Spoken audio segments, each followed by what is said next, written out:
മനസ്സിലോ rice Abdel പോഡ്കാസ്റ്റിലേക്ക് സ്വാഗതം. ഞാൻ സംസാരിക്കാൻ പോകുന്ന സ്കാമിനെ കുറിച്ചാണ്. ഇന്ന് നമ്മൾ ഒരുപാട് സ്കാമുകൾ പല ആൾക്കാരും പെട്ടുപോയിട്ടുണ്ട്. എന്തുകൊണ്ടാണ് മലയാളികൾ ഇങ്ങനെ സ്കാമിൽ പെട്ടുപോകുന്നത്? അതിനുള്ള കാരണം പലരെയും വിശ്വസിക്കുന്നു എന്നുള്ളതാണ്. ഇന്ന് നമ്മൾ സർപ്പത്തെ പോലെ വിവേകികളാകേണ്ട ഒരു കാലത്താണ് ജീവിക്കുന്നത്.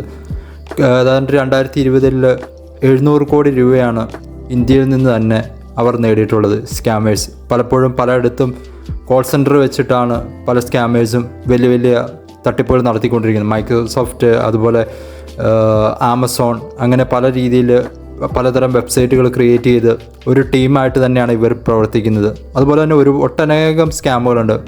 MLM കമ്പനികൾ കേരളത്തിൽ തഴച്ച് വളർന്നുകൊണ്ടിരിക്കുകയാണ്.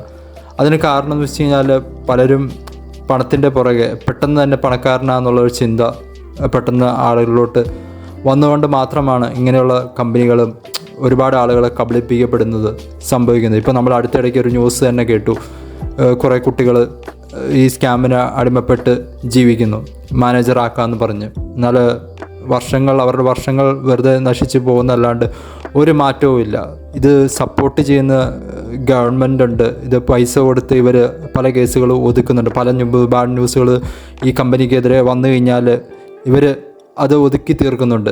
ചില മാധ്യമങ്ങൾ മാത്രമാണ് അത് നല്ല രീതിയിൽ റിപ്പോർട്ട് ചെയ്ത്. എന്നാലും കാര്യമില്ല. ഇന്നത്തെ പൈസ ഉണ്ടെങ്കിൽ എന്തും നടത്താം ഒരു രീതിയിലാണ് പലരും ഈ ഇന്ത്യയിൽ ജീവിച്ചുകൊണ്ടിരിക്കുന്നത്. അതുകൊണ്ട് നമ്മൾ ജാഗരൂകരായിട്ട് ഇതിനെതിരെ പ്രതികരിക്കണം.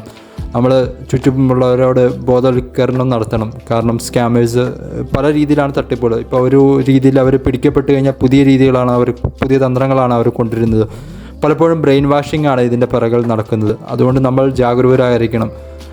പല രീതിയിലുള്ള തട്ടിപ്പുകൾ, ഇപ്പോൾ ഒരു തട്ടിപ്പ് എടുത്ത് നോക്കിക്കഴിഞ്ഞാൽ പലപ്പോഴും പക്ഷേ നമ്മൾ ഫസ്റ്റ് തന്നെ നമുക്ക് ചിന്തിക്കുന്നില്ല, ഇത് സ്കാമാണെന്ന് നമുക്ക് തോന്നില്ല. ആ രീതിയിലാണ് ഇവർ ഇവരുടെ ടീമിൽ പല മോട്ടിവേഷൻ ആൾക്കാരുണ്ടാവും. പല ആൾക്കാരുടെ പെട്ടെന്ന് ഒരുപാട് ടീമായിട്ടാണ് ഇവർ പ്രവർത്തിക്കുന്നത്. ഇപ്പം ചില ആൾക്കാർ അവർ പല ജോലികൾ ഉപേക്ഷിച്ചിട്ടാണ് ഇതിലോട്ട് വന്നതെന്നുള്ളത് ഒരു ട്രസ്റ്റ് വരുത്തിയിട്ടാണ് ഇവരുടെ തട്ടിപ്പുകൾ നടത്തുന്നത്.